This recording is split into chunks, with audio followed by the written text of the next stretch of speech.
യമനിലെ സായുധ ഗ്രൂപ്പാണ് ഹൂതികൾ. ഇറാന്റെ പിന്തുണ ഹൂതികൾക്കുണ്ട്. ചെങ്കടലിൽ ശക്തമായ പ്രതിരോധമാണ് ഹൂതികൾ തീർത്തത്. ഗാസയിൽ ഇസ്രായേൽ നടത്തുന്ന അതിക്രമങ്ങൾക്ക് മറുപടിയായാണ് ചെങ്കടലിൽ ഹൂതികൾ ആക്രമണം നടത്തിയത്. കടലിൽ മാത്രമല്ല, കരയിലും ശക്തമായ ആക്രമണം ഹൂതികൾ നടത്തി. കുറച്ചു നാളായി ഹൂതികൾ നിശബ്ദരാണ്. ഗാസയിൽ വെടിനിർത്തൽ പ്രഖ്യാപിച്ചതോടെയാണ് ഹൂതികൾ ആക്രമണം അവസാനിപ്പിച്ചത്. ഇറാനെ US-ഉം ഇസ്രായേലും സംയുക്തമായി ആക്രമിച്ചിട്ടും ഹൂതികൾ നിശബ്ദരാണ്. എന്താണ് കാരണം? ഹൂതികളുടെ ശക്തി ക്ഷയിച്ചോ? ഇറാനൊപ്പം ലെബനനിലെ ഹിസ്ബുള്ളയും ഇസ്രായേലിനെതിരെ ആക്രമണം നടത്തുന്നുണ്ട്. ഇതോടെയാണ് ഹൂതികളുടെ അസാന്നിധ്യം ചർച്ചയായത്. അതിനിടയിൽ ഹൂതികളും യുദ്ധത്തിൽ പ്രവേശിക്കാൻ സാധ്യതയുണ്ടെന്നാണ് ഏറ്റവും പുതിയ റിപ്പോർട്ടുകൾ. ആക്രമണത്തിന് തയ്യാറാണെന്ന് ഹൂതികളുടെ നേതാവ് അബ്ദുള്ള അൽ ഹൂതി പ്രഖ്യാപിച്ചിരുന്നു.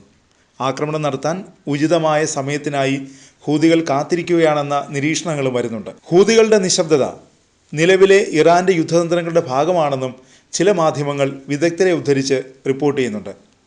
ഹൂതികൾ തൽക്കാലം നിശബ്ദരായിരിക്കട്ടെ എന്നാണ് ഇറാന്റെ തീരുമാനമെന്നാണ് നിരീക്ഷണം. അതിനിടെ ചെങ്കടലിന് സമീപം ഹൂതികൾ യുദ്ധത്തിന് തയ്യാറെടുക്കുന്നതായും ചില മാധ്യമങ്ങൾ റിപ്പോർട്ട് ചെയ്യുന്നുണ്ട്. ഇതിൻ്റെ തെളിവുകൾ ലഭിച്ചിട്ടുണ്ടെന്നും ഇൻ്റലിജൻസ് ഏജൻസികളെ ഉദ്ധരിച്ച് മാധ്യമ റിപ്പോർട്ടുകൾ പറയുന്നു. ഹോർമൂസ് കടലിടുക്ക് ഇറാൻ അടച്ചിരിക്കുകയാണ്. ലോകത്തിനെ ഇത് വലിയ പ്രതിസന്ധിയിലാക്കിയിരിക്കുന്നു. ഇന്ത്യയെ ഉൾപ്പെടെ ഹോർമൂസ് പ്രതിസന്ധി ബാധിച്ചിട്ടുണ്ട്. അതിനൊപ്പം ചെങ്കടൽ കൂടി ബ്ലോക്ക് ചെയ്യുന്നതോടെ ലോകം വലിയ പ്രതിസന്ധിയിലേക്ക് നീങ്ങുമെന്നാണ് ആശങ്ക. ചെങ്കടലിൽ നേരത്തെ ഹൂതികൾ വലിയ പ്രതിസന്ധി സൃഷ്ടിച്ചിരുന്നു. നിരന്തര ആക്രമണം ഇതുവഴിയുള്ള കപ്പൽ ഗതാഗതത്തെ പ്രതികൂലമായി ബാധിച്ചിരുന്നു. യുദ്ധം നീണ്ടുപോയാൽ ചെങ്കടൽ കൂടി ബ്ലോക്ക് ചെയ്ത് US-നും ഇസ്രായേലിനും സമ്മർദ്ദം സൃഷ്ടിക്കാൻ സാധ്യതയുണ്ടെന്നും നിരീക്ഷകർ വിലയിരുത്തുന്നു.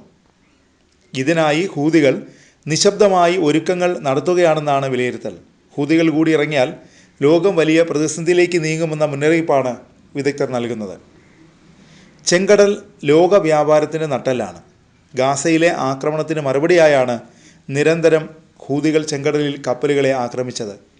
ലോക വ്യാപാരത്തിന് ഇത് വലിയ പ്രതിസന്ധിയായി മാറുകയും ചെയ്തു. ഇസ്രായേൽ ബന്ധമുള്ള കപ്പലുകളെ ലക്ഷ്യമിട്ടാണ് ഹൂതികൾ ആക്രമണം നടത്തിയത്. US-ഉം ഇസ്രായേലും ഇറാനിൽ ആക്രമണം കടുപ്പിച്ചാൽ ഹൂതികൾ ചെങ്കടലിൽ പ്രതിരോധം തീർക്കുമെന്നാണ് വിലയിരുത്തൽ.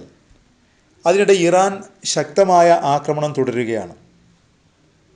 ഞായറാഴ്ച രാവിലെ ദുബായിലെ വിവിധ ഭാഗങ്ങളിൽ വലിയ ശബ്ദങ്ങൾ കേട്ടതായി റിപ്പോർട്ടുകൾ വരുന്നു. പ്രധാനമായും ദുബായ് മറീന, അൽ സുഹൂഖ് എന്നീ പ്രദേശങ്ങളിലെ താമസക്കാരാണ് വലിയ ശബ്ദം കേട്ടതായി അറിയിച്ചത്. രാജ്യത്തിന് നേരെ വന്ന മിസൈൽ, ഡ്രോൺ ആക്രമണങ്ങളെ UAE വ്യോമപ്രതിരോധ സേന തടഞ്ഞതിനെ തുടർന്നാണ് ശബ്ദങ്ങളുണ്ടായതെന്നാണ് ദുബായ് മീഡിയ ഓഫീസ് ഔദ്യോഗികമായി പറയുന്നത്. ആകാശത്ത് വെച്ച് തന്നെ ഡ്രോണുകളെയും മിസൈലുകളെയും തകർക്കാൻ പ്രതിരോധ സംവിധാനങ്ങൾക്ക് സാധിച്ചുവെന്നും ആശങ്കപ്പെടേണ്ട സാഹചര്യമില്ലെന്നും ദുബായ് അധികൃതർ അറിയിച്ചു. ഔദ്യോഗിക സർക്കാർ സ്രോതസ്സിൽ നിന്നുള്ള അറിയിപ്പുകൾ മാത്രം സ്വീകരിക്കണമെന്നാണ് അധികൃതർ പറയുന്നത്.